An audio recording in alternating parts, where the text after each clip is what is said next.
everybody, and welcome to the 7th episode of Season 2 of the Coffin Corner Podcast. I'm your host, ElderPunk, and with me, as always, is my friend, Richie. Richie, what's going on?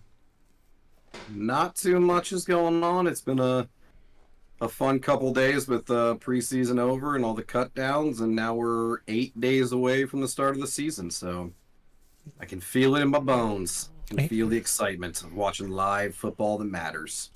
I thought you were going to say it, Lions football. Lions football. Heck, Thursday night, they play. I'll say it is Lions football. Let's up to the Super Bowl champs. Let's go. Yeah, exactly. I'm ready for it. It's going to be weird that they play on Thursday because that's going to make Sunday...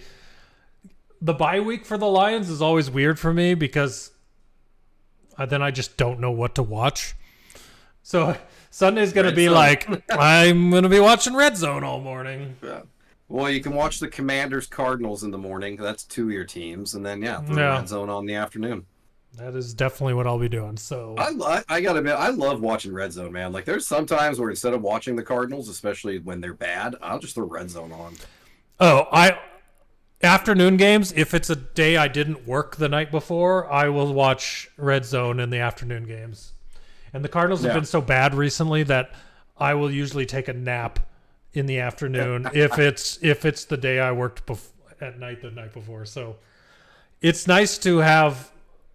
I got my Red Zone package this year, and there were two options. There was the one option that was $50 cheaper, and it was just the game package.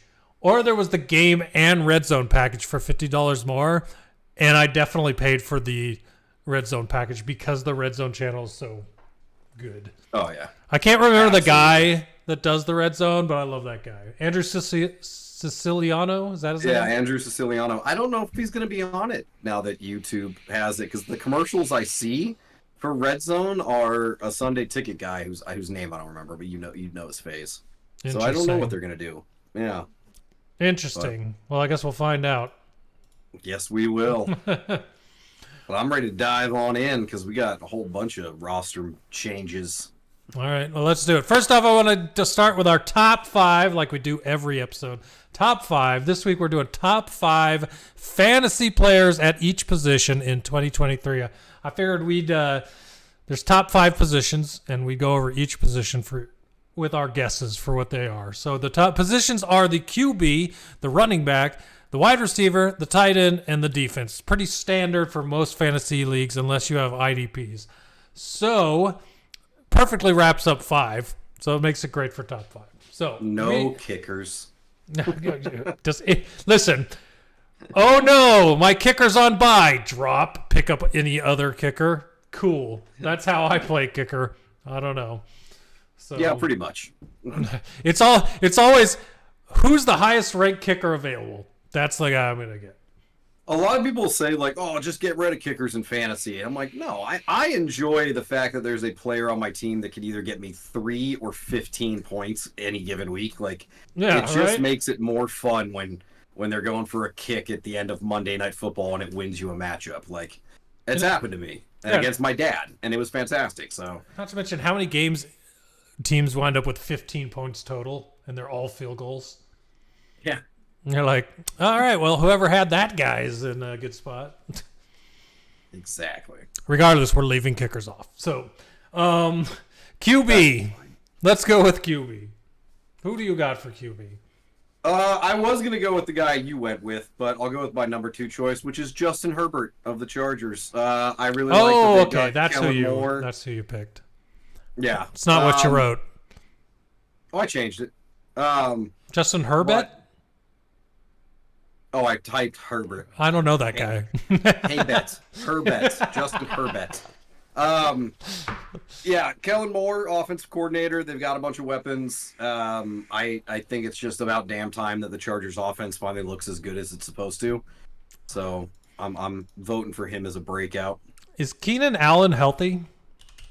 I believe he is, yes. Because if Keenan Allen is healthy and Mike Williams is healthy, that's going to do a lot for him. I mean, he's healthy right now. Yeah, well, true. I mean, that's all you can ask for at the start of a season is for them to start healthy. So Yeah.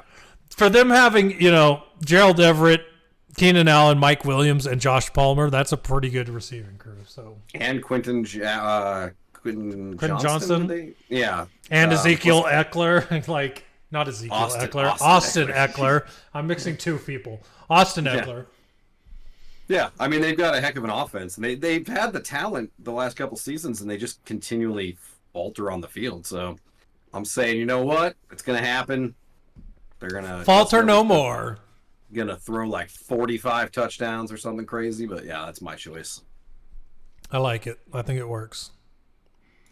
My choice was the guy foreshadowing to later at the end of the podcast, but my guy is Joe Burrow of the Bengals.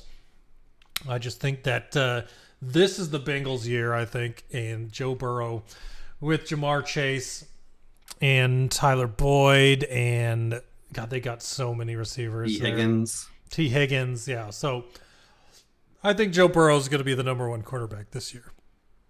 I was going to put him until I saw you had put him, and that's why I pivoted to Justin Herbert. I love Joe Burrow. Joey B, who the Commanders famously missed out on by one pick. I'm going to be completely honest. If you had done this before me and picked him, I would have gone with Herbert as well. So, I mean, we're not too far apart there. No. So... well, my running back, I'm going with one that's actually a pretty popular pick, but it's also would still be surprising, which is rookie Bijan Robinson from Atlanta. And that's the reasoning behind that. The reason, a lot of articles you'll see will have him as the surprise top running back, just based off of the amount of rushing the Falcons do. Yeah, and his talent. So if he stays healthy, he'll definitely finish as a top 5 running back. But I mean, it is possible that he just straight up finishes as the number 1. Yeah. I could see that. I mean, I'd be surprised. That'd be a nice, pleasant surprise, but I could see it. Yeah, it'd be crazy. Mine is Austin Eckler, who was number 1 last season. So this is why I couldn't put Herbert as my quarterback, because just to having them that much as the top offense is just a little too much faith, I think, for me. But Austin Eckler is ridiculous, and if he catches as much as he did last year, that'll definitely help Herbert out for your pick. But he's also a great runner, so I think that Eckler is going to score the most points.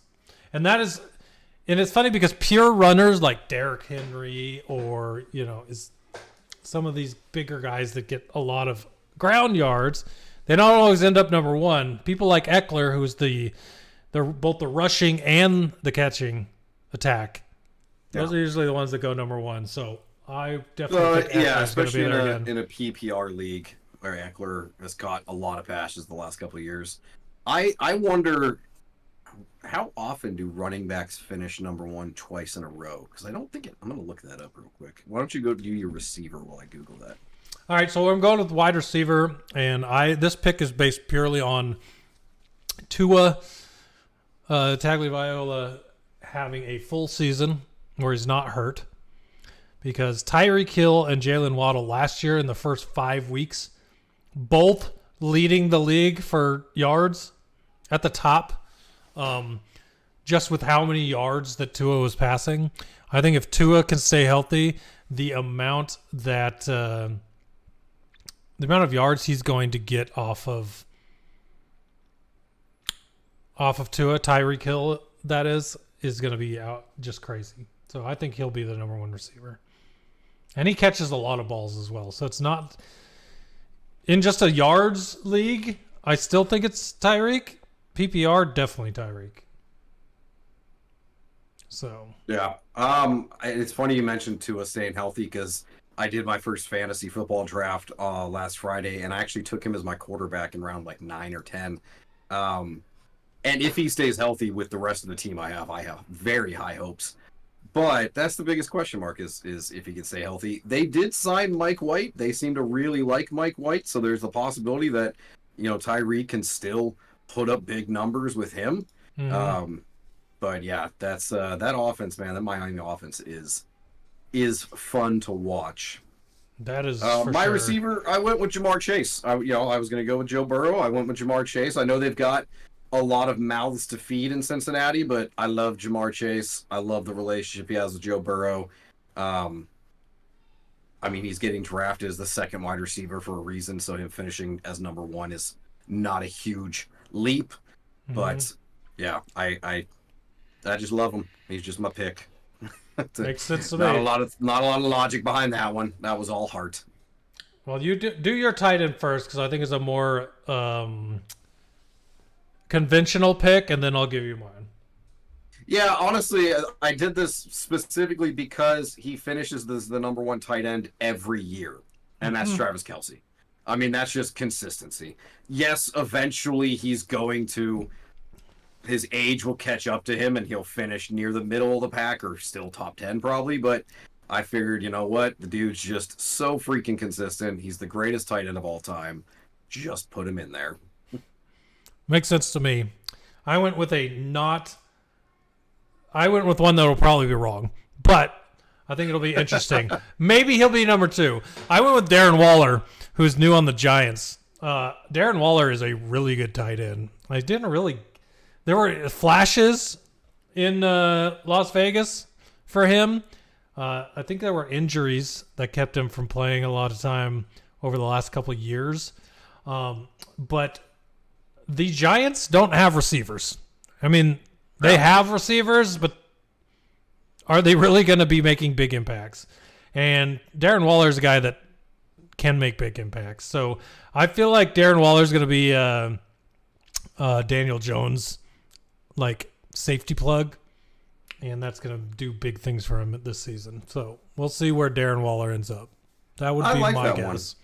Yeah, I agree. I think the Giants don't really have a number one guy, and they traded for Waller for a reason. And I think Waller definitely has a chance of being their number one receiver at the end of the year. So I like it. I like taking a chance on him. Defense, I went with the 49ers. They just have so much talent. I mean, and they play against the Cardinals and Seahawks twice a year and Rams twice a year. So that's 6 games right there where you should put up some good defensive points. The 2 games against the Cardinals might be enough to make them number 1 anyway. Yeah.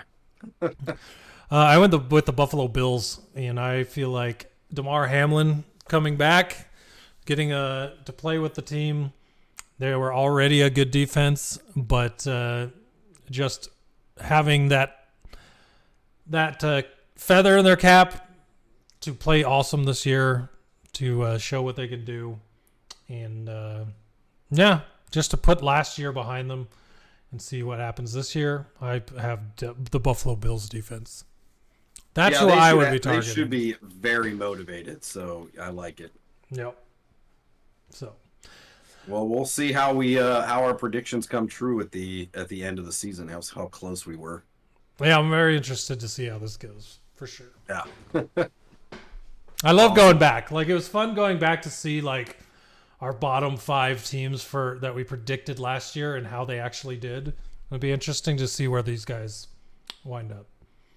Yeah, I like it. You know, even during the season when we did like fantasy sleepers and then seeing how they actually ended up, and every time you hit on one, it feels really good. So, yeah, it's always fun. All those times I didn't felt terrible. You had some good ones though. True. All right, well, let's dive into the news because there was a lot. Obviously, it was cut down day yesterday and the end of the preseason. So a lot of stuff. The biggest news. Well, I don't know if it's the biggest, but it's the first one I thought of when I was writing this down, was that Jonathan Taylor did not get traded. Which is exactly what I was afraid of for them last week. And guess what? It happened. So now he's on the PUP list and out for the first 4 weeks of the year. Even if he gets traded tomorrow, he still misses the first 4 weeks. Which means he's not going to be traded. Like, this is the stupidest crap that I could ever... This is the weirdest, dumbest situation I've ever seen in football. And that is saying something. But this is so ridiculous. Did you see the news about the Packers trade offer? Nuh-uh. So this will show you the Colts' logic behind this situation. The Packers offered A.J. Dillon and a 3rd-round pick. The Colts countered with Christian Watson, A.J. Dillon, and 2 first-rounders. For Jonathan Taylor, the guy you don't want to pay. Yeah. Basically, the Colts were saying, we actually don't even want to trade him. We want him to sit here and suffer. That's the impression I get from Jim Irsay, is that he wants Jonathan Taylor to stay home and not get paid and just wave middle fingers at him all day. I hate this. I hate everything about this story, and I have the entire preseason. It's just so stupid. No, it's very dumb. I really was hoping he'd go to Miami because he could have done so freaking well there, and that team would have been so fun to watch. But now it's a matter of, does he get traded in October, or does he not get traded at all and he literally just doesn't play a game this year? I have no idea what's going to happen. Dumb. Yep. Just dumb. Speaking of running backs, Josh Jacobs signed a 1-year deal similar to what Saquon Barkley did, so he is back and playing. I think it was a $12 to $13 million deal, so a couple, $2 to $3 million more than the average for running backs, so that should make him happy at least. Yeah, it's better incentive for him to come back and play and then hit free agency next season, I'm sure. And it's good for the Raiders because, frankly, I look at that team with Jimmy Garoppolo and Devontae Adams, and I'm just like, man, they're not really going to be that good this year, in my opinion. But no. And then Trey Lance, we talked about this last week actually, got traded to Dallas for a 4th-round pick, which was lower than what you thought he was owed, and it didn't end up being a compensatory, not compensatory. What's the word for a pick that can move up and down? I'm completely blanking, but yeah, it's just conditional. A straight 4th-rounder. Thank you, conditional. But just here's a straight 4th-rounder. And here's the thing about this that confuses the shit out of me. He wanted out of the 49ers because he did not want to be a 3rd-string quarterback. He goes to Dallas, where he is a 3rd-string quarterback. Fantastic. Great. So you got traded to Dallas to be Jerry Jones' story that he talks about for the next 3 weeks. And every time Dak Prescott throws an interception, the fans will start chanting for Trey Lance. Yeah, they're not going to be asking for Cooper Rush. That is not going to happen.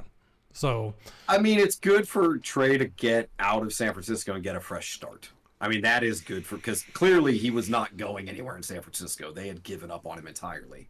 So at least he gets a chance to redevelop his career in Dallas. And Dak's always hurt, so the odds that Trey Lance gets to play, even though he's the quote-unquote 3rd string. Dak is basically, if they can save, I think it's like $21 million or something next year by cutting Dak. So if he struggles or they, don't do well this season, Dak could be gone next year, and Trey Lance is competing for the starting job again. True, that is true. We'll see what happens then. I think those 3rd and 4th ones you got there are kind of all to be put together.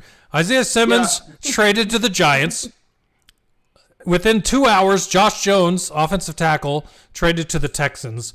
The Cardinals then cut Colt McCoy and then traded for Joshua Dobbs.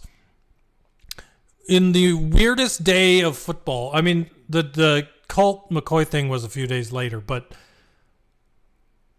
what went from looking like a capable team somehow looks just so much worse than they looked before with these trades. And that's exactly why they did it. And if you look at their waiver wire today, so many throwaway linemen that they've picked from other teams that were not good enough to make their teams are now on the Cardinals, while they trade away a 3rd-round tackle in Josh Jones. Isaiah Simmons, one of their 1st-rounders. This team has literally... So they were talking on the radio this morning when I was driving home from work, right? And they're saying, what pieces on the Cardinals would you consider foundational for this team? Oh. And they're like, Kyler Murray? They're like, yeah, but if they get the number 1 pick, are they going to keep Kyler Murray? And so it's like, Well, do you see Hollywood Jones or Hollywood Brown being there long term? No. So what? Buda Baker? Wait, they almost tried to trade him in the offseason? Like, there's literally not a single piece on the Cardinals team for them to build around. And anything they had has been traded. So what? Zaven Collins? That's not gonna make the fans happy. Like, literally nothing. That, Zaven Collins is another piece that will probably get traded next season. Mm-hmm. It's whatever they draft next year has to be really good, or they're just going to look like a team with no foundational players. Paris Johnson hopefully will become a good, solid left tackle. That's a great. Caleb Williams, and if the Texans have a bad year and they end up with 2 top 5 picks, they could end up with Caleb Williams and Marvin Harrison Jr. That would be 2 great pieces to build around. But they are in complete tank mode. They cut Colt McCoy because he probably would have won a game or 2, and instead they're going to go with Josh Dobbs or Clayton Tune to ensure they don't. Isaiah Simmons, the thing that I love about the Isaiah Simmons trade is you come in, you move this linebacker to safety, doesn't do great, so you trade him away. He goes to the Giants move him back to linebacker, and he plays well in his 1 preseason game. It's like, why did you came in and messed him up and then traded him away? It's just, It's a lot like Hassan Reddick. Let's play him out of position and then trade him. The team that gets him is going to play him in position, and look what he does. Yeah, it's disappointing, but that's just where the Cardinals are. Back to Kyler Murray. First, I'll say, obviously, he's starting the year on the PUP list. I think that's pretty obvious.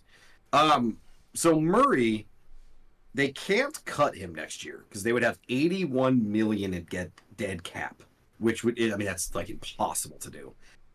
What teams do you think next season would want to trade for Kyler Murray? Next season, whether it be older quarterbacks or teams whose quarterbacks don't pan out. Let's say Brock Purdy doesn't play well. Okay. I could see him going to the 49ers. Okay, you think the Cardinals would trade him in division? That's about the only drawback. But that's one I can think of. Let me look at the team list here. I'll tell you, the Titans would be another one. Okay, I could see the Titans trading for him. Another in division. I was going to say the Rams, but that obviously probably not going to happen. Tampa Bay is another good one. Yeah, Tampa Bay. Vikings. Okay. Those are just a few off the top of my head. The one that comes to my mind is the team that we just talked about, which is the Cowboys. If they move on from Dak, that would make a lot of sense. Yeah. Jerry Jones wants the Texas football legend Kyler Murray on his team. Mm-hmm. Especially if they fired Mike McCarthy and hired Cliff Kingsbury. Okay, if they do that, they're just dumb. I'm just saying. I don't know. I wonder if the Cardinals end up with the number 1 pick and a shot at Caleb Williams, they have a real interesting choice between trading that pick for more picks or just taking him and seeing if you can trade Kyler. Honestly, I like Kyler, but I would rather that they traded Kyler for more picks because that team needs more than Kyler Murray. And they're in full rebuild mode. So you might as well full rebuild with the best college QB prospect and go from there. Yeah, I agree. If you're going to build around a quarterback, build around a rookie like Caleb Williams, not a beat up. He's short guy. Like guy that can't look over the line. I'm sorry, but that's Kyler Murray. No, I have pull it out of the pocket, sidearming it, throwing and running for his life because he just cannot throw down the field behind tall linemen. I don't know. I've said that many times last year. You used to go and see him live in person, and you're like, "Oh, you're like 5'8". That's you never really think about it, but I'm 6 foot, which means I'm taller than him. So and that's you are weird. A couple inches taller than him. Yes. Yeah. All right. More quarterback news. CJ Stroud named quarterback week 1 starter in Houston. No surprise there. Yeah. Nope, not surprised. Weird kicker news is Nick Folk got traded to the Titans. Will Lutz got traded to the Broncos. kicker movement. And Dustin Hopkins got traded to the Browns. Also the Broncos traded Albert O. I saw Eagles. that. I'm like, yeah. First they announced that they were going to cut him, and then they ended up trading him to the Eagles, and I got real mad because I wanted the Commanders to either trade for him or make an offer. he was so bad last season, but so were all of the Broncos. So we'll see what happens with him this season. He had a great final preseason game, and he is very physically talented. So going to the Eagles, I mean, great for the Eagles offense, but yeah, that's what I'm curious to watch how he does there. Also on the pup list, Von Miller, Bills defense. Von Miller's going on the pup list for 4 weeks. Mm-hmm. Damar Hamlin made the roster, which I thought was interesting. The fact that was news, but I guess he was a bubble player. I didn't realize he was a bubble guy, but yeah, how are you going to cut him? In my mind, that's not a story. There was no way they were going to cut Damar Hamlin. Yeah, that would have been the bigger story if they actually cut him. That would be ridiculous. Jerry Jeudy hurt his hamstring last Thursday. He's going to miss multiple weeks, which sucks for the Broncos.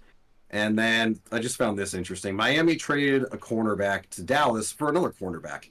Basically a 1-for-1 trade of players that were just not playing well, so they swapped them and hoped that they'll each be better in somewhere else. You're like, here's hoping. Yeah, it's like, all right, I guess. I know that we don't have waiver wires.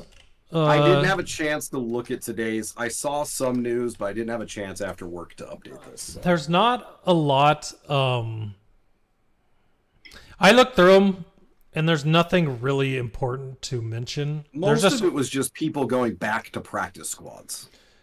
Well, yeah, there's that, but these are waiver wire transactions as far as players being claimed from other teams by other teams.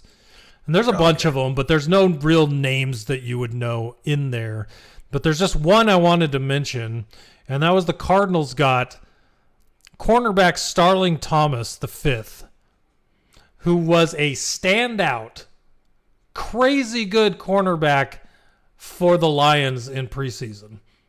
Really, really good. Lions cut him, surprising everyone, and the Cardinals wound up getting him. So I'm kind of excited that another of my teams got a guy that I was excited about from the preseason. So that's an interesting He's one. got an opportunity to play, that's for sure, because our cornerback room is bad. So, I can't name one of them at this point now that Byron Murphy's gone. So. Marco Wilson. That's the best one they got right now.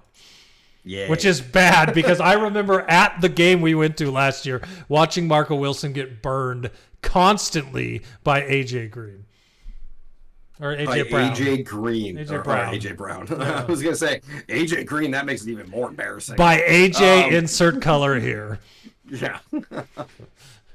Oh, man. All right. Well, we'll dive into the cuts because there actually were a lot of recognizable names that got cut. Which makes the waiver wire not having names you recognize on it very interesting, considering some of these names that got cut. Yeah. I was surprised, but I wanted to start off with the one that I found the funniest, which was Patriots cutting quarterback Bailey Zappi. To keep one quarterback on their roster. What? Yes. That's so confusing. Cut their other two, I don't remember the names of the other two, but this guy last year, for a stretch of 2 weeks, everybody was like, he's the next Tom Brady. Look how great he is. Patriots 4th round pick, blah, blah, blah. Well, not to mention they talked about him being in a competition with Mac Jones to start this year.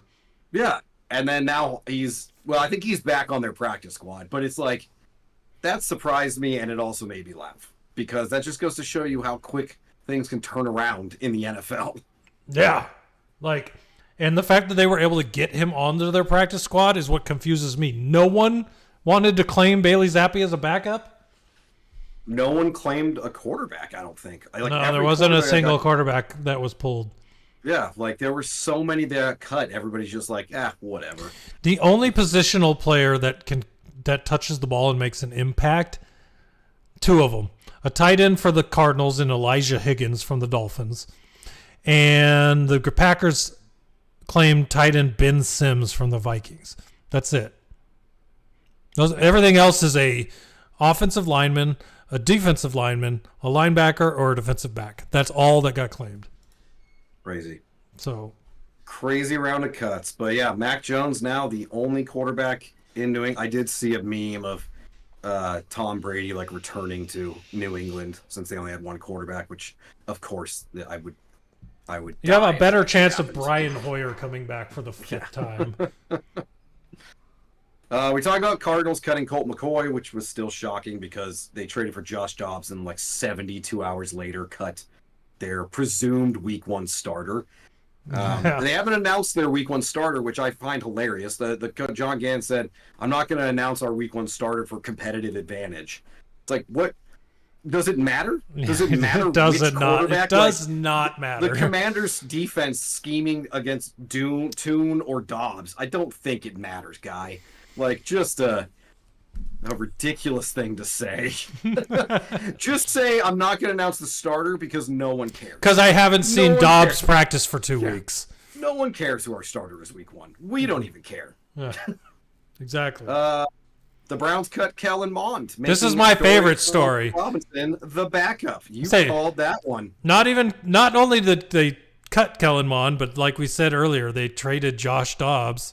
Nope. So that left the door wide open for DTR to be the backup in Cleveland. And that's big because Deshaun Watson is a running quarterback, and if he misses time, DTR is your starter, man. I will be watching his career with great interest.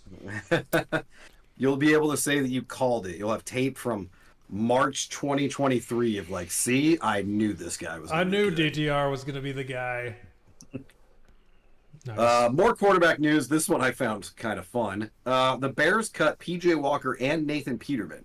So the backup to Justin Fields is undrafted rookie Tyson Bagent. Who? Yeah, exactly. Like, I know he did all right in the preseason, but the fact that you're going to back up Justin Fields, who again is a running quarterback, always is going to take hits, with an undrafted rookie. I mean, that's taking what the Browns are doing and just like adding a cherry on top. Like it's very nuts. Odd. The Bears also cut Alex Leatherwood, which is only a name I recognize because he's one of the infamous first round busts by the Raiders. Mike Mayock, years. Right? Yeah, Mayock's busts over the last couple of years in the first round. So yeah, fun stuff. More quarterbacks. The only thing I learned about Mike Mayock is that you can say you're a draft expert on the air as a news media person all you want. That does not make you a draft expert.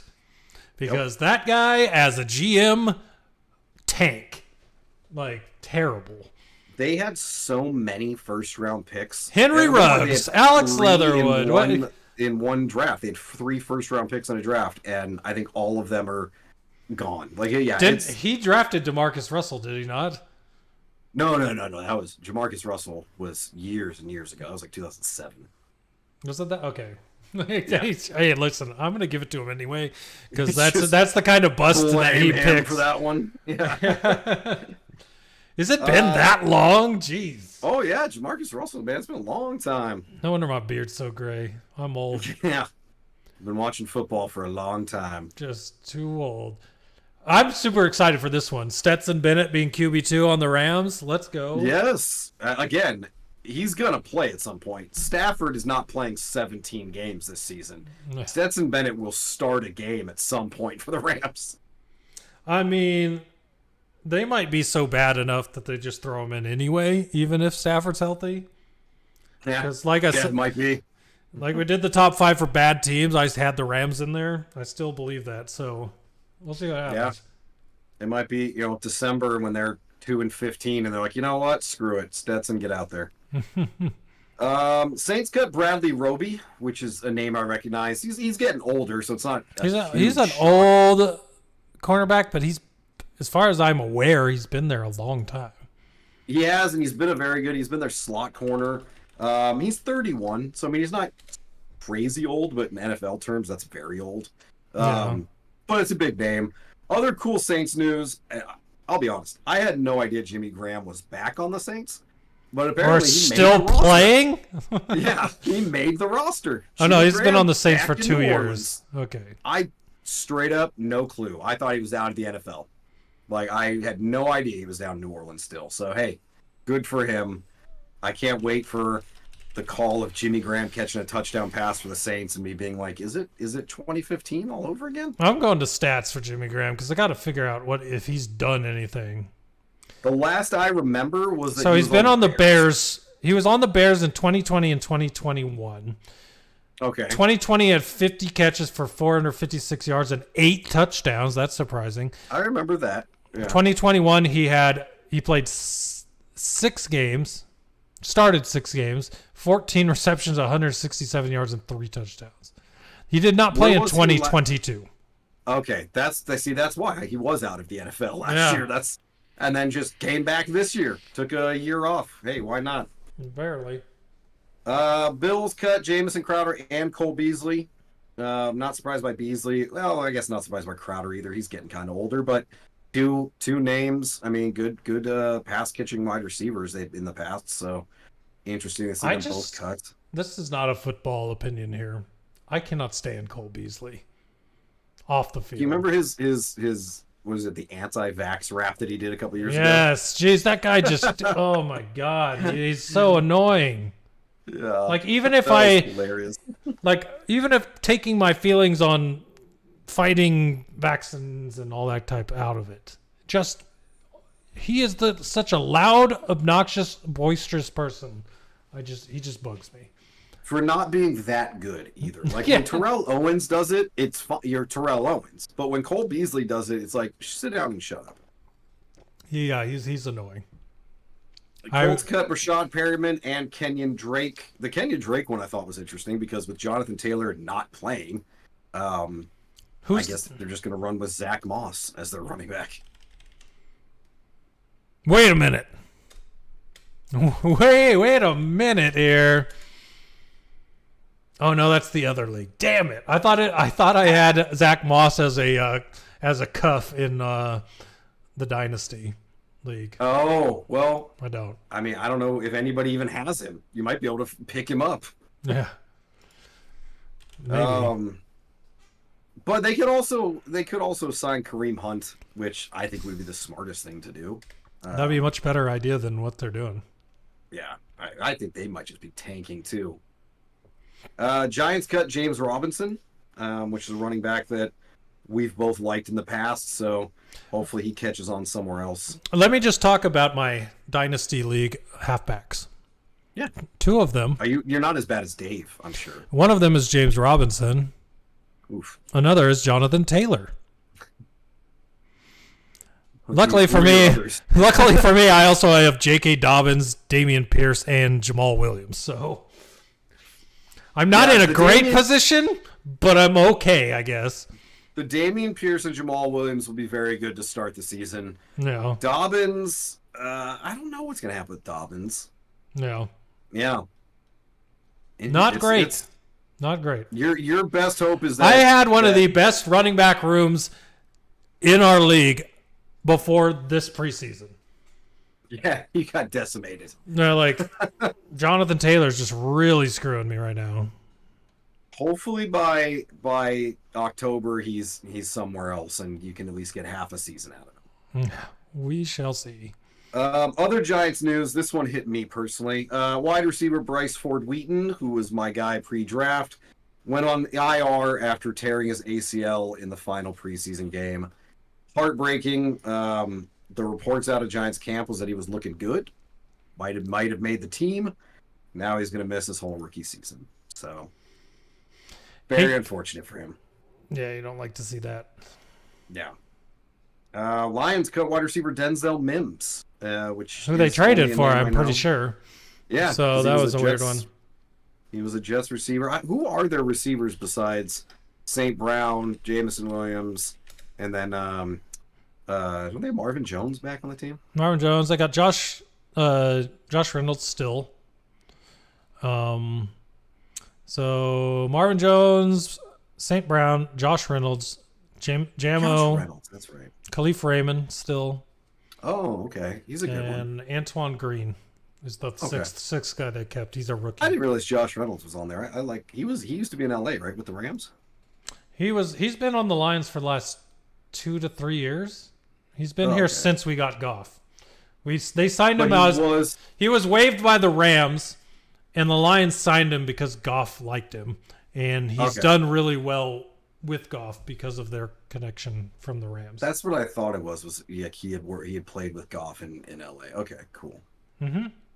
Yeah. Eagles cut Greedy Williams, who was a second-round pick just a couple seasons ago.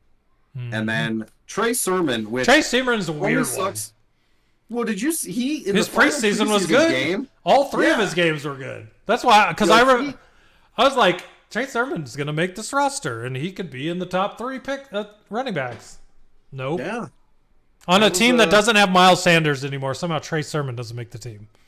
Well, that's because they've got Boston Scott, Rashad Penny, DeAndre Swift. What's the other little guy's name? Not little guy, but like the smaller. God, who was the Eagles' really little guy for the longest time? Darren Sproles. Sproles, yes. Yeah, that's not the one I'm thinking of, though. But yeah, Darren Sproles. But yeah, Gainwell. Thank you, Kenneth Gainwell. Yeah, I like Trey Sermon in San Francisco, and then he got passed up by Elijah Mitchell, and then another one of those guys, high draft picks for the Niners that just lost favor and disappeared. Yeah. So maybe he'll get another chance somewhere else. I would love for him to. So the Lions, after cut downs, the Lions will have 2 running backs, and the thought is that they're trying to get Craig Reynolds onto the practice squad. But if they sign Trey Sermon, I would not be upset. That'd be a good one. Good depth. I'd like it. Raiders cut Damian Williams after obviously Josh Jacobs came back, so they don't need him anymore. And they also cut Keelan Cole and Philip Dorsett, which are 2 receiver names that I recognize. Dorsett was a Cowboy, correct? He was a Colt first. I think he may have been on the Cowboys, but he was the Colts' first-round pick in like 2015 or something. And just never seemed to really be able to get much going. Yeah, I'm looking at Dorsett now.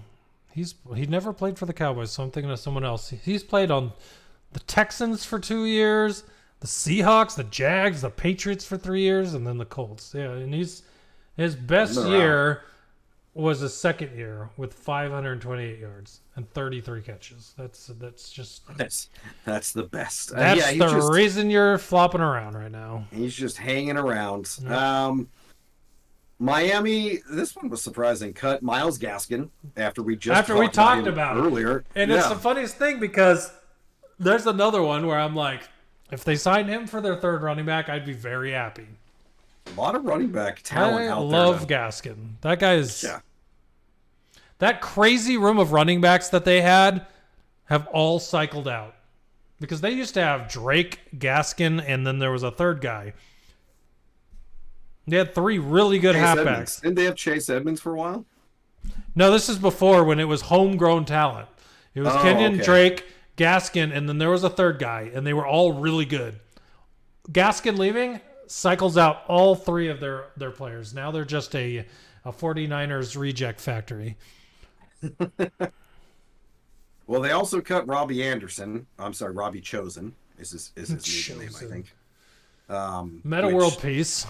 Yeah, basically Meta World Peace. And then the saddest one to me, and I'm sure you'll agree, Justin Bethel getting cut. Yes, close to our heart here in Arizona. Special teams ace Justin Bethel. So just one of the best crack. What do they call them? Wedge busters. One of the best wedge busters in the NFL. Be interesting to see if he picks up anywhere else. See how old he's got to be getting.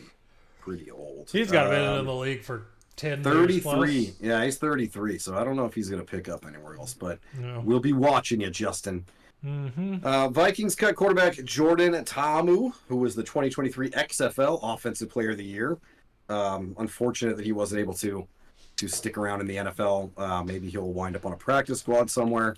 They also cut N'Keal Harry, who just can't seem to make it on a roster, which is freaking heartbreaking because he was so good at ASU, so good coming out, could have gone to the Cardinals who needed him, went to the Patriots, and just has done nothing in his entire career.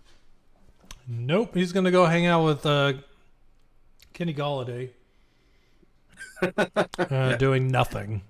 Has high draft picks that just could not last more than 3 years. 4 years. Yeah. Freaking ridiculous. Jets cut Zonovan Knight, which I was actually surprised by, but that makes room for Israel Abakanda to be their running back 3 behind Dalvin Cook and Breece Hall. So I'm excited because I love Abakanda, and now that he's the 3rd running back and not the 4th, there's a chance that he'll actually see the field sometime this year. Wait, am I reading this right? The Jets let go Zach Kuntz? They also let go of Zach Kuntz, yes. A draft pick from this year? I think he was like a 7th round pick, though.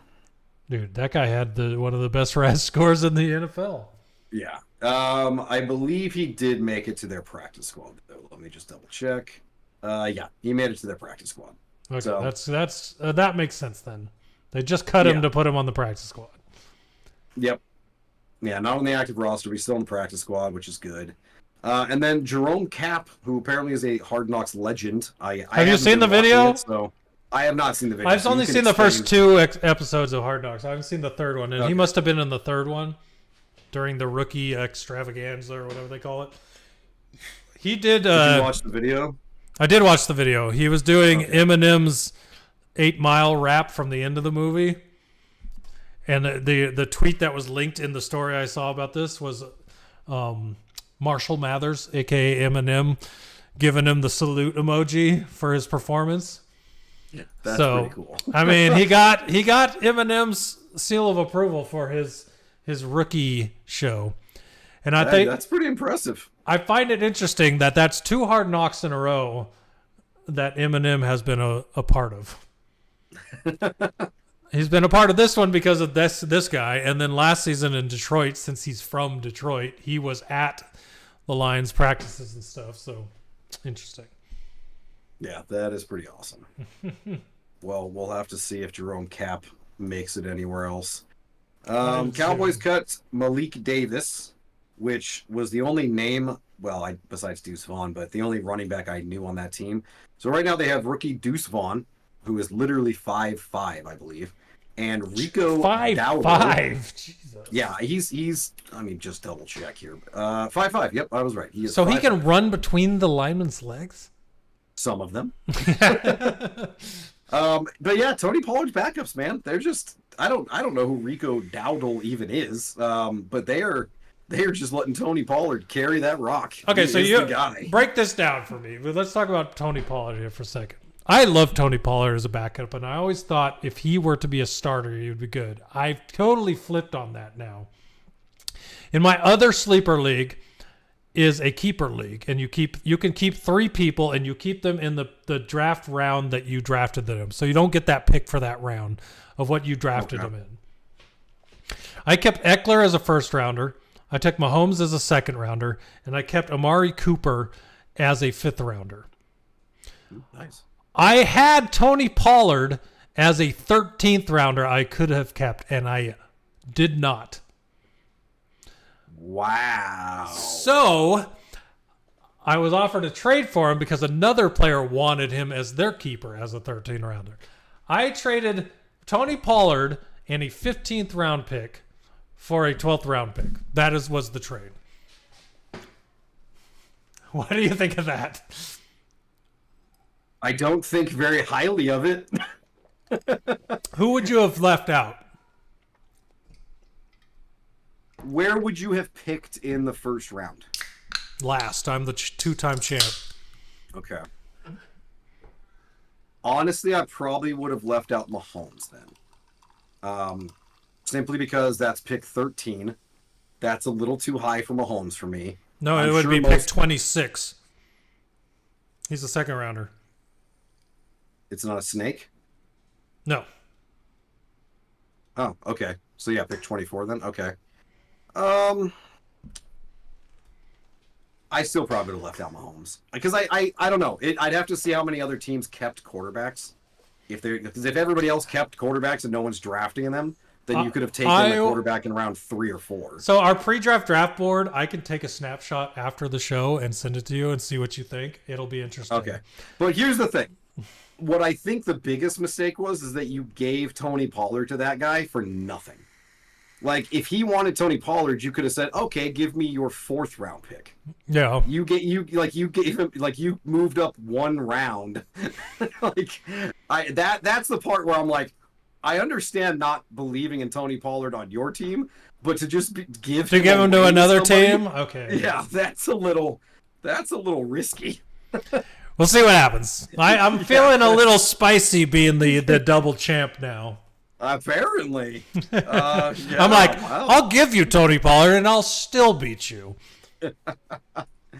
Wow. With the number 1 running back, the number 1 halfback, and the number 4 wide receiver is what I'm keeping. So I would have tried to fleece. I should have tried to fleece more, but yeah. I thought you'd find that at least funny. Yeah, well, absolutely. But we're also gonna have the Tony Pollard tracker in the podcast every week. We're gonna review how he does. Yes. Let's see if Punk was right. Yeah. Ravens cut Melvin Gordon. Not a huge surprise, but again, that's a name that everybody recognizes, and I wonder if Melvin he did make it back on their practice squad. I saw that, but I feel like Melvin Gordon at some point has got to kind of fizzle out of the NFL. I'm gonna say he's old and he's not doing anything. Even when he was given a chance as an older running back to be a starter on, what was it? He was drafted by the Chargers, right? Yeah, he was on the Chargers. And then he went to the Broncos. So the Broncos gave him a chance, but he didn't do anything there. No. He didn't, unfortunately. So, yeah. And then the last 2 are just names that I had on my pre-draft list. Quarterback Holton Ahlers for the Seahawks was cut, but did make it back on the practice squad. And Chiefs cut running back Deneric Prince, who also made it back on the practice squad. So most of my pre-draft names are on practice squads. Clayton Tune for the Cardinals will start a game at some point, whether it's week 1 or 2 or 3. And Bryce Ford Wheaton's on IR. So still some names to watch, though. I like watching guys in the practice squad to see if, they get moved up during the season as people get hurt. So at least stuff to keep an eye on. Yep, for sure. All right, well, we'll dive into a recap of Week 3 preseason games. Honestly, there's not a lot to talk about in these games. Most teams' starters did not play, or if they did, they played a series. So we'll not dive in too deep here. But Steelers-Falcons, Kenny Pickett, 4-4, 86 yards. George Pickens had an amazing overhead catch. I'm really buying into the Steelers' offense, man. I told you I took Tua Tagovailoa as my quarterback on Friday. I took Kenny Pickett as my backup. Because I said, if Tua doesn't play, who do I trust most as a backup that's poised to break out? I think it's Kenny Pickett. He's got good receivers. He's got a good running back. He's got a good he's got a good tight end. So yeah, I can see that for sure. Yeah, I like it. We'll see. Colts, Eagles, Gardner Minshew. I just like to point this out because it still boggles my mind that he's not starting. 9 of 11, 102 yards and a touchdown. Anthony Richardson, 6 of 17, 78 yards. He also carried the ball 5 times for 38 yards. I think the Colts are trying to tank too. There's no chance they're not trying to tank. It really seems like it, doesn't it? They put in the rookie Anthony Richardson over Gardner Minshew, who played amazing in the preseason. They put their halfback on the pup. He's not even going to play the first 4 weeks. The only guy they have, I don't even know who their starting halfback is at this point. Zach Moss? Zach Moss. So, and he's hurt. He's questionable. So Deion Jackson? It just makes no sense. They're trying to tank for sure. They're trying to get they're trying to get one of those top picks next year as well. I wonder if they're trying to get Marvin Harrison Jr. since he basically is like Colt royalty. Yeah, exactly. But the other thing in that game to look at is Trey Sermon. 16 rushes, 30 yards and a touchdown. Cut. Free agent Trey Sermon. Unemployed Trey Sermon. Let me see. Did he get picked up anywhere? Nope. Yeah. 4 catches for 26 yards. And he's only 24 years old. Like he's not 24. old. Yeah. He's not old. I hope he gets a chance somewhere else. We'll see. Lions Panthers. I just want to point this out because I'm glad. After 2 weeks of Nate Sudfeld, Teddy Bridgewater came in 13 of 22, 178 yards and a touchdown. Yeah. Thankfully, the Lions have a backup quarterback. Well, Nate Sudfeld got hurt. Oh, is that and why? He's out for the entire year. Really? I did not see that. That's he crazy. was put on the IR for the Lions, and they're doing an injury settlement. Well, I mean, it's not good for him, but it's good for the Lions now that they can turn to Teddy Bridgewater, who is an actually very competent quarterback. Teddy Bridgewater, I've not had any faith in a backup Lions quarterback since one name, and I don't know if you'll think of it, but if I give you a little hint, maybe you can. My first guess is John Kitna. No, because Kitna was a starter. But he left the Lions and went to the Rams when they were in St. Louis, and he started a bunch of games for the Rams. Boy. It's funny. I was going to say Drew Stanton because I thought, didn't he go from the Cardinals to the Lions for a while? He went from the Lions to the Cardinals. Oh, that's right. Because the Lions drafted him. Boy, so you're talking about going from This is Lions old. This to is probably Rams. early 2010s. Gosh. His first name's Sean. Give me a minute. Sean.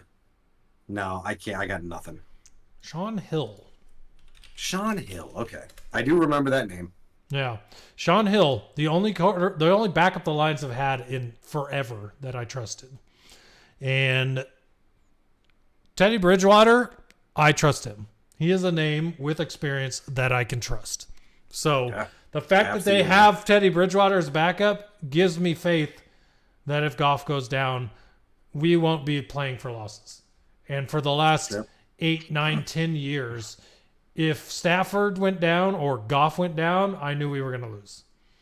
With Teddy Bridgewater, I don't have that same belief. So I am very happy that Teddy Bridgewater is our backup quarterback. It's nice to have a security blanket. Exactly. And the other thing in this game, Craig Reynolds, who was cut, 11 carries, 41 yards, and touchdown. Craig Reynolds defies the odds every preseason and somehow finds a way to make the team. So he did get cut this season, but the belief is that he'll come back to the team. So we'll probably see Craig Reynolds back there, even though if he wasn't and we got Trey Sermon or Myles Gaskin, I would be happy. But, Did they bring him back to the practice squad at all? I haven't seen whether they have yet or not. I just Googled him and I don't see any news on it yet, so still a possibility, but But the other was Bryce Young went 7 of 12, 73 yards and a touchdown. His best outing in the preseason by far. He also had 3 carries for 21 yards. So, I mean, he's starting week 1, and we already know that. Patriots Titans. Malik Willis once again played the whole game because Will Levis is hurt. He went 15 of 20, 211 yards, 2 touchdowns, 2 picks, 8 carries for 17 yards. Interesting because I think from what I've heard, a lot of people says he's making strides from where he was a year ago.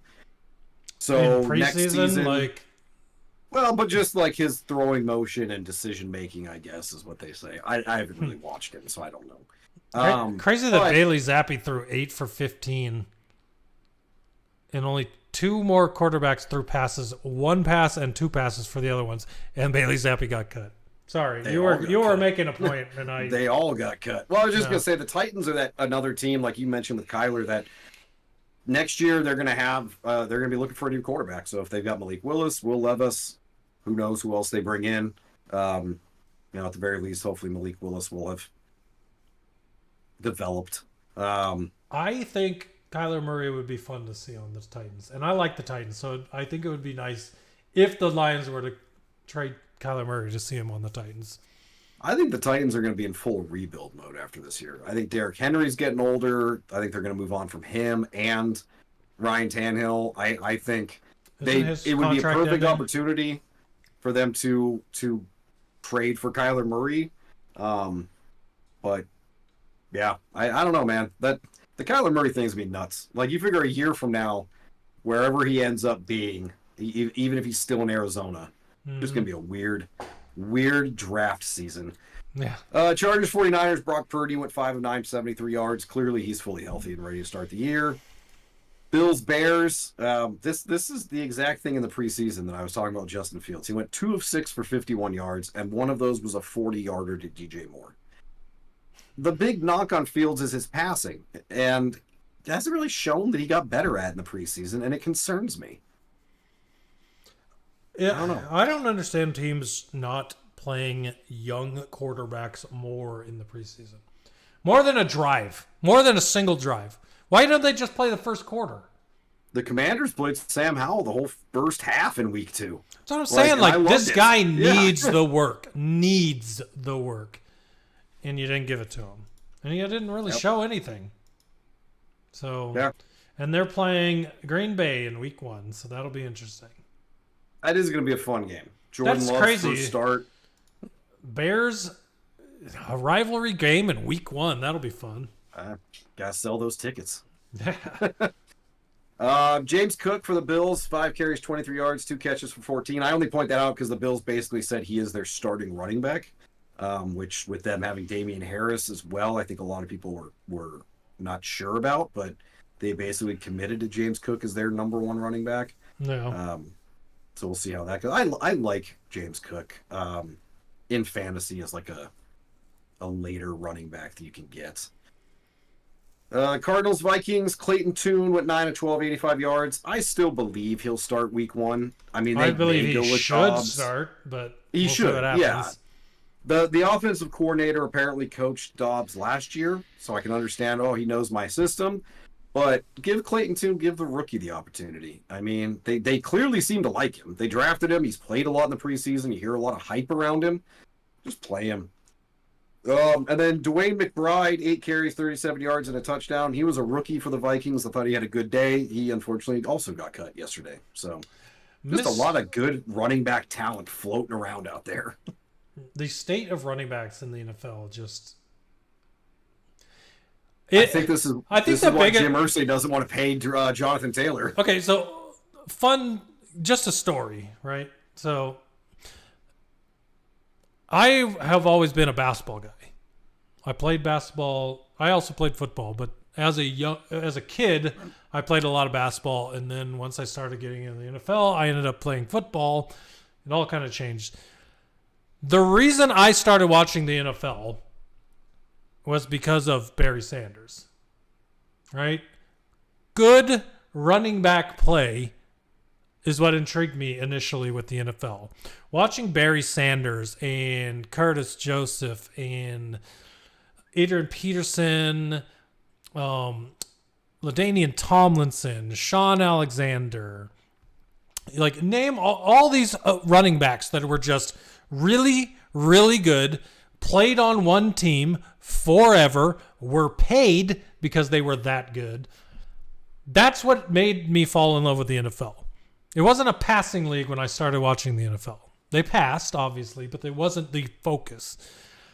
The state of the NFL now where halfbacks don't stay on a team more than 3 years just kills me. I hate it. Just to see what's happening with Jonathan Taylor, to see Josh Jacobs having to hold out to gain $2 more million than he was going to make, or Saquon Barkley, the best running backs in the NFL, Ezekiel, I keep saying that. Austin Eckler, same deal. He had to hold out for a while to get a little bit more money. Like the state of running backs in the NFL is just so annoying to me right now. Because of that being something that I love to watch, is a good running back run for 50 yards after breaking through the line, running over a linebacker, and then seeing how much further he can go before he's caught, if he's caught. You know what I mean? Like, I don't know. It just kind of drives me nuts. I agree. I miss the days of the power running football a lot more of the zone running, the zone blocking, which is I think it's why teams don't invest in running backs, because now they they feel like, well, my blocking system's so good that we'll open up holes anyone can run through. But there are special running backs still. Jonathan Taylor. Derrick Henry is one of the most old school running backs that I can still say is in the NFL. And before him, I would say Beast Mode. Yeah, Marshawn. Yeah. So yeah, it is definitely a seismic change in the way the NFL was, 20 years ago. And it's just a shame, though, that they undervalue the position because the running backs do take a lot of damage, too. They get hit constantly, and yet they're underpaying them to pay wide receivers. Wide receiver fours, the same amount of money. Guys who aren't on the field every single play, even. That it just doesn't make sense to me. Yeah, but it is unfortunate, but we'll see how it pays out this upcoming free agency class. There are a lot of running backs who are going to be free agents, so it'll be interesting to see how they all get paid. Yep, exactly. Bengals Commanders, not much to talk about in this game, except I wanted to spotlight Mitchell Tinsley, Commanders receiver. He had 3 catches for 89 yards and a touchdown, and had played well enough in the preseason. He actually made it as their 7th receiver. Pretty cool story. They're holding 7 receivers. That's crazy. 7 receivers, 4 tight ends, 3 running backs. They are. Where are they skimping? Offensive linemen, defensive, somewhere in the defense. No. Defensive linemen, they kept 11. Safeties 5. They kept 2 quarterbacks. 5 no safeties. Fullback. Wow. 5 safeties. No fullback. They cut the fullback. 2 quarterbacks. How many running backs? 4 linebackers. 3 running backs. Where are these player spots coming from? This is insane. Here, let me. I don't know exactly off the top of my head how many they kept everything, but I'll let you know. I think they only kept 4 linebackers. 4 linebackers. They kept 5, I believe. 5 corners. How many linemen? 5 safeties. I think 10 offensive linemen. 1, 2, 3, 4. 10? That's a fifth of their slots. Where? That's just crazy to me. That's so many spots. Most teams can't afford to keep that many in those types of positions.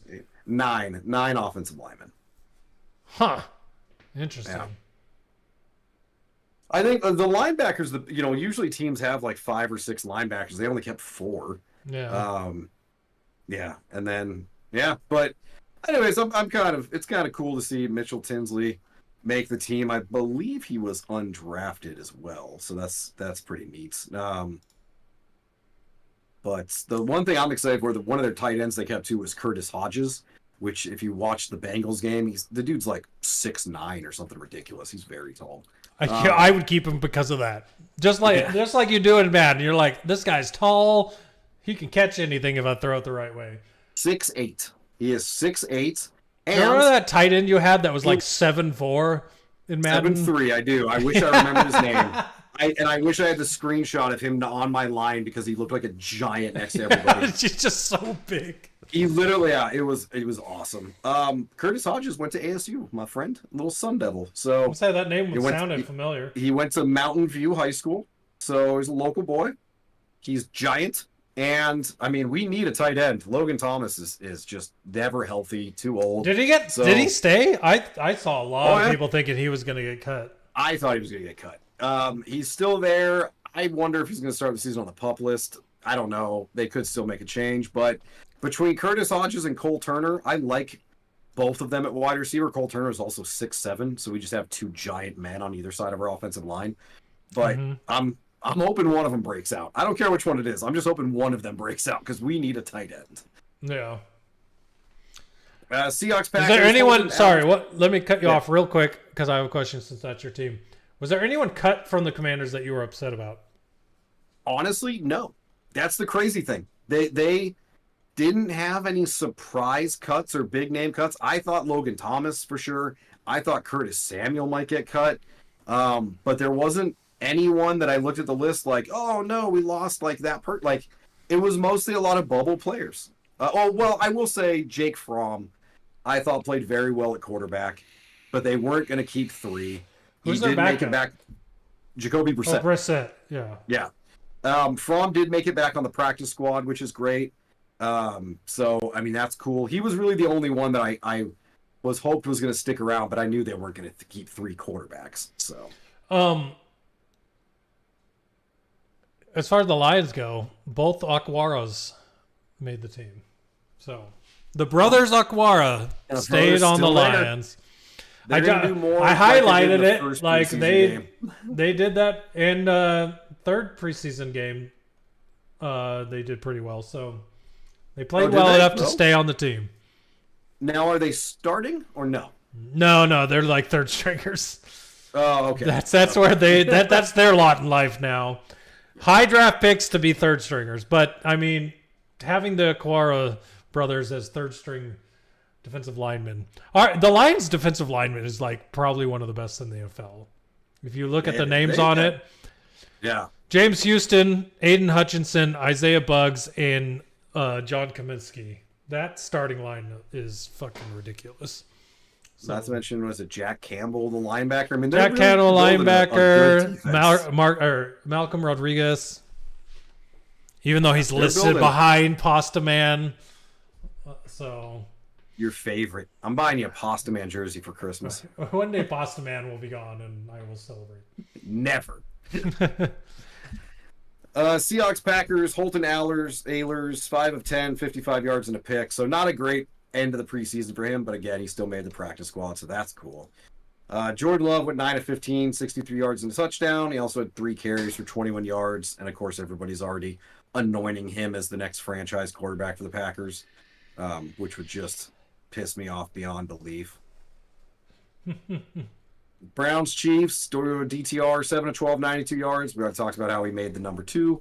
Deshaun Watson went 5 of 10, 92 yards and touchdown. So, I mean, played good. Apparently it led to a pair of touchdowns. Offense.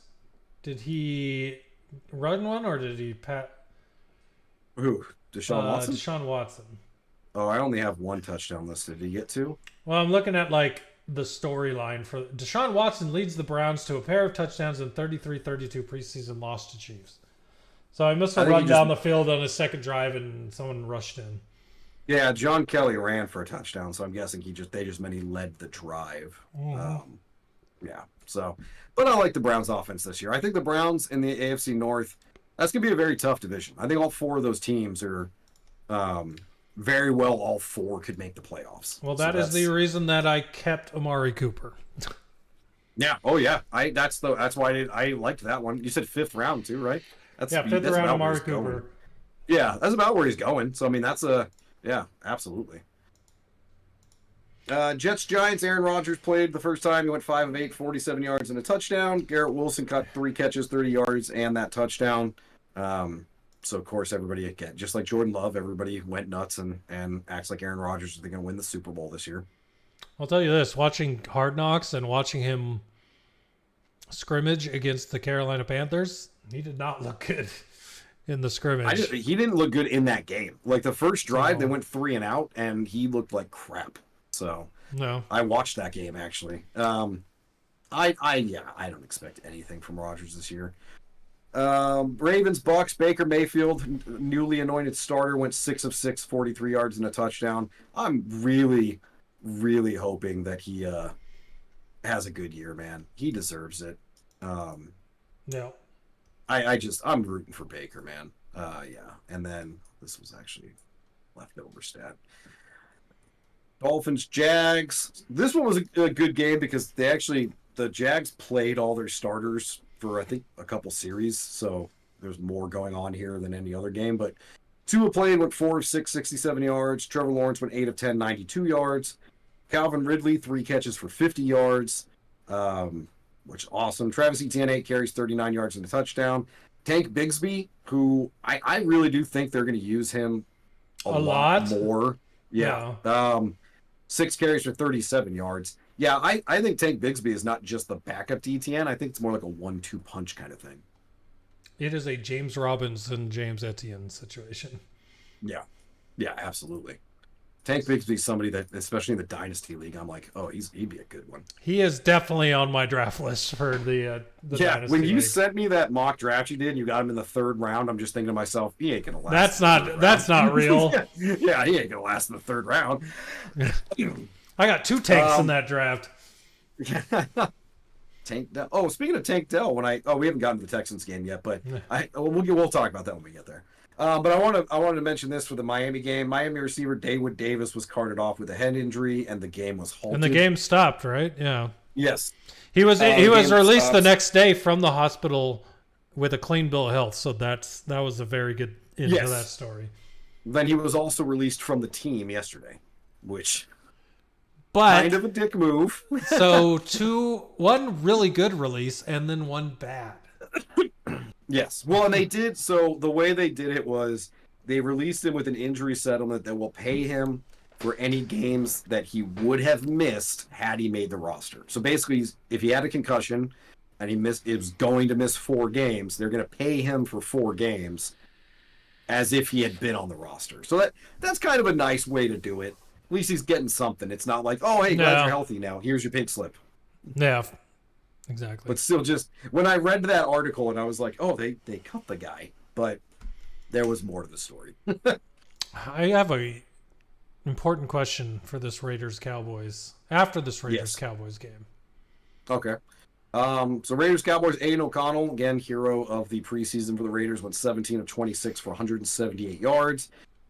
Kirsten Wilkerson, who I have no idea who that is. I just wanted to shout out his stat line. 10 catches for 122 yards. And the guy had 13 targets. That's insane. Yeah, I saw that stat, and I'm like, I at least got to get this guy props, because he had a very busy day. No. And then Will Greer played the entire game for Dallas, went 29 of 35, 305 yards, 2 touchdowns, and then got released. Great work. Thank you for all your... Thanks for everything, Will. But now we have Trey Lance, so we don't need you. Yep. But Will Greer did end up on the Bengals practice squad, so, I mean, good for him. I mean, that stat line, he belongs somewhere. Yeah. That's a great stat line, even if it is a preseason game. But all right. What was your question? Jimmy Garoppolo.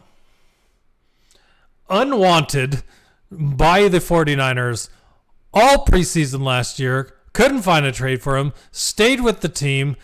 Asked to stay with the team instead of being cut. Ended up starting a few games. Then gets traded to the Raiders to be their starter. Aiden O'Connell. Ridiculous stat lines in the preseason. Does he deserve a thought as a starter?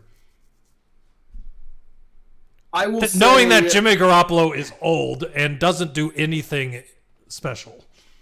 I'm going to say that in my mind, you start Jimmy Garoppolo because he's experienced and you traded for him to start him. But I think he has a short leash. And if he doesn't play well, or obviously if he gets banged up, I do see them at the very least wanting to get O'Connell into games. I mean, obviously, it's not going to be like Matt Flynn getting benched for Russell Wilson in 2012, where that came out of nowhere.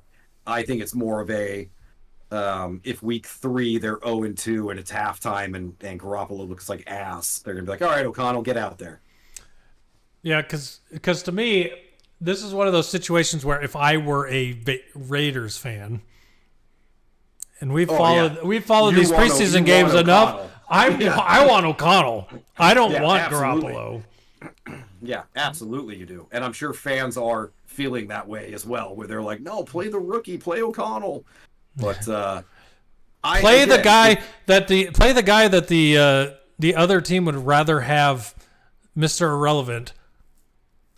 The other team would rather have Mr. Irrelevant over our guy. So can we play our rookie too? I don't know. It's just interesting to me. I think he will at some point this season, whether Garoppolo gets banged up again, because that happens, or he doesn't play well, and even if they throw O'Connell in for the second half of a blowout, you know, I think they want to see what he can do in a regular season game based off how good he's looked in the preseason. So, yep, for sure. Somebody to watch for sure. Next up, Broncos Rams. Rams got destroyed. I mean, they got absolutely manhandled by the Broncos, and it was all backups, but still, it was still embarrassing to lose 41-0. Stenson Bennett went 4 of 9 for 14 yards and 2 interceptions, but still won the backup quarterback job. That's saying something. That's how we tank, boys. Keep a Stetson. Yes. And then Albert O, 7 catches, 109 yards, and a touchdown right before being traded to Philly. So that's a good way to go out. Yeah, that's a lot of yards for a tight end in a preseason game. Yes, their leading receiver.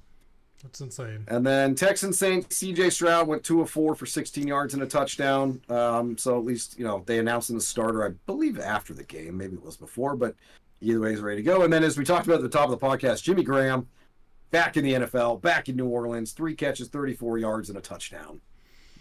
Just an absolute beast. My pick for the number 1 tight end this season. I can't wait to see where he gets drafted in fantasy drafts this weekend. I wouldn't touch him with a 10-foot pole. Oh, I won't either, but someone will. Someone will be like, Jimmy Graham's on the Saints? Jimmy Graham's back? Yeah, someone will. Yeah, but Sean Payton isn't. Neither is, what's his face? Drew Brees. Like, don't do it. Don't do it, guys. I can't wait to see what happens. But the one thing I want to talk about in this game was Tank Dell. Big week 1, disappeared the last 2 weeks. What happened? Like, if I had to guess, played first starter 1 series and didn't play the rest of the game. That's my guess. Well, he was targeted once in this game. He wasn't targeted at all. Which could have been in the first series or second series. Yeah. But just crazy to put up the stat line he did in week 1 and then they're like, not, they didn't even look his way. He's him. Don't play him the rest of the preseason. They were just done. They were like, yeah, we know what we know out of him. But I'm curious. I'm sure CJ Stroud's still going to be looking for him in week 1 of the regular season. But I thought that was kind of funny that the week 1 hero of the preseason games, and then you don't hear about him for 2 weeks. But I also thought that that was going to happen with Alec Pierce on the Colts last year, but he still spent the entire season on my taxi squad in Dynasty. So, yes. But by the end of the year, Alec Pierce looked like a very good receiver for the Colts. So Tank Dell probably will be drafted if I am able to get him, end up on the taxi squad the entire season, and be one of those guys where I'm like, at the end of the year, is he the guy I thought he was? Is he not? If he is, then someone will be losing their job on my Dynasty squad. Yeah, I think he's a great pick in Dynasty. I think it's more the relationship with him and Stroud, I think, is going to make him like he'll just catch a lot of passes. He may catch 90 passes for 800 yards. He's just going to catch a lot of passes as CJ Stroud just looks for him constantly. But yeah, that's a wrap on preseason. Last thing up, we've got our Super Bowl picks. We talked about our playoff teams and how we think the playoffs are going to pan out last week, and now it just comes down to picking a winner. Super Bowls, which will be totally different picks for both of us, since we both had 4 different teams in the Super Bowl. We did, and that's what makes it exciting. But we both are picking AFC winners. I am going with the Bills over the Eagles, simply because I want that fan base to get a championship. And I'm going with the Bengals over the 49ers because I just feel like that this is Cincinnati's year. That's my pick. So. I'd be happy with either one. I'd be perfectly happy with either one of those teams winning. The only team I don't want to see win the Super Bowl is the Chiefs. I feel like we are back in the early 2010s where you have the Steelers, the Colts, and the Patriots as the AFC teams. And we're going to have that for a long time. And I feel like that's what we've got with the Bengals, the Chiefs, and the Bills right now. I think that we're going to see a lot of AFC Super Bowl wins with some NFC wins sprinkled in there. But I don't think this is the year. So I picked the Bengals, you picked the Bills. And I could see either one. Me too, and I support either one as well. So Well, there you go. That is it. That's a wrap on the preseason. Next week will be our week 1 preview. And since we now do the podcast on Wednesdays, Wednesday, we'll be able to do our Thursday night foreplay on the podcast, which I'm looking forward to. We can actually sit here and pick the bets live. I like it. I'm in. Yeah. And it's a Lions game, so we got to bet on some Lions next week. That'll be a fun one. If all my picks are Lions picks, don't be surprised. or none of them are, so I don't jinx them. I was gonna say that's more like you. You're just gonna bet heavily on the Chiefs. Betting just on Chiefs for yards. I'm gonna bet Jared Goff over 5 passing touchdowns. Hey, I'd be cool with that. Sam Laporta touchdown. Let's go. Anytime touchdown. Call it now. Sam Laporta anytime touchdown. Sam Laporta anytime touchdown is going to have good odds. We should just commit right now that it's going to be on both of ours. Okay, I'll do it. All right, sure. We're down. It's going to be the number 4 on both. Sam Laporta anytime touchdown. And if he hits it, we're going to celebrate. We're going to love it every second. All right, everybody. Well, that'll do it for episode 7 of season 2. So the 2023 season is about to get rolling. I haven't talked to you offline about this too much, but I was thinking that next week we could. I had an idea. Now I've lost it. Too many ciders. All right. Anyways, I'll talk to you offline like I should have about it. Anyways. We'll be back next week with some season 1, episode 1. Seasons is episodes. Week 1 previews. We'll pick some of our most intriguing games. I believe that's going to be the top 5. So, spoiler alert, we've already got a top 5 planned for next week. That'll be our most intriguing season 1? Week 1 matchups. And yeah, so we'll bring you that. Until then, you can find us on Twitter/X at Coffin Corners. You can find us on TikTok at Coffin Corner Podcast. And we are live every Wednesday at around 7 p.m. Pacific or 7:30 Pacific on youtube.com/@Coffin Corner. You can find us there recording live. And if you don't catch any of those places, you can always find us on any place that you find podcasts. You can find the Coffin Corner Podcast. So just look us up, find us, listen to the show, let us know what you think. If all of these places you can find the podcast have a way to review the podcast. So if you are willing to drop a review, please do that so that we know what you like, what you don't like, what you want, what you don't want. And that way we can continue to tailor this podcast to the listeners, to you guys, because we want to talk. We love to talk football, but we would love to know what you love hearing talked about. So let us know, and that would be great for us. Richie, do you have anything else that you would like to tell the people? Speaking of talking football, did you mention the Discord that they can join and chat football with us? Yeah, that's the last one. Discord.me/Coffin Corner. You can go to Discord.me/Coffin Corner to join the Discord. That is where we will spend a lot of time during football Sundays and Thursdays talking about the games. You can as well find me at Den Defenders on Twitter. That is where I live tweet every Lions game. You can find Richie at Hail Hogs. HAILHOGS. That's a combination of hail to the Redskins and the Hogs. Yes. I probably need to update that. Yeah, it's maybe a little outdated, but it's history. So that is where it sounds like Hell Hogs. So I like that.